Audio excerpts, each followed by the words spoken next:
बात ऐसी है कि राजनीति में एक दूसरे के ऊपर टिक्का टिप्पणी होती है। महाराष्ट्र में भी हो गई है। दिल्ली का विधानसभा एक अखाड़ा बन गया है। प्रधानमंत्री मोदी, अमित शाह का प्रतिष्ठा की ये चुनाव है।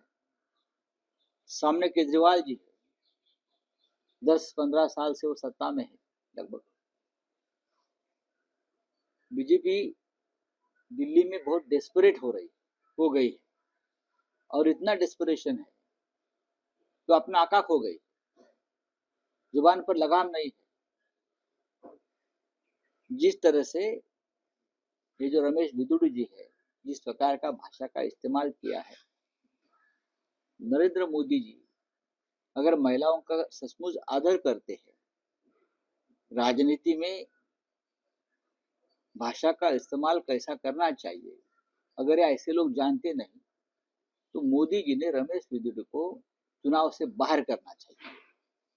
चुनाव से बाहर करना चाहिए, तब हम मानेंगे कि ये प्रधानमंत्री संस्कारी है, उनको संस्कार मालूम है और वो अपने पार्टी को भी संस्कारक्षम बनाना चाहते हैं। विवादित बयान नहीं दिया है, बहुत गंदा बयान दिया है। उसने जो होटर है, होटर को वेश्या कहा है। हमने आपको खरीद लिया, आप वेश्या हो।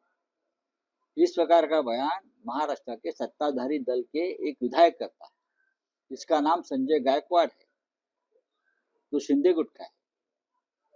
क्या बोला? महाराष्ट्र के जो होटर है वो वेश्या है। 2-2 हजार में हमने उनको खरीद लिया है। और मुख्यमंत्री चुप बैठे हैं, उनके नेता एकनाथ शिंदे चुप बैठे हैं।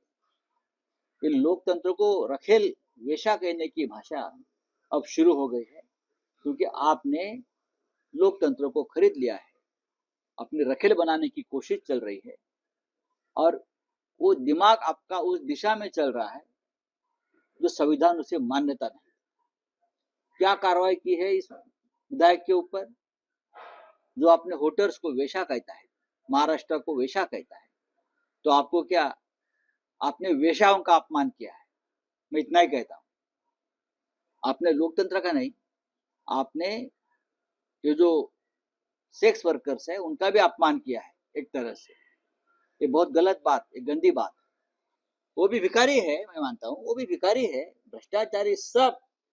बचाओ बचाओ बचाओ बचाओ, हमें कुछ दे दो, हमको बचाओ, खाने को दे दो, पीने को दे दो, प्रोटेक्शन दे दो। ये भी भिखारी है।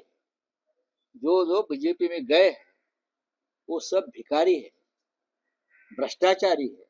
तो अब बेचारे वो गरीब वहां जो खाने को जाते हैं उसके ऊपर क्यों आप इस प्रकार से हमला करते हो? अब उनको खाने को दीजिए, रोजगार दीजिए, काम दीजिए, दाम दीजिए, उनके एमएसपी दीजिए। वो भीख नहीं मांगेंगे और खाने को नहीं आएंगे।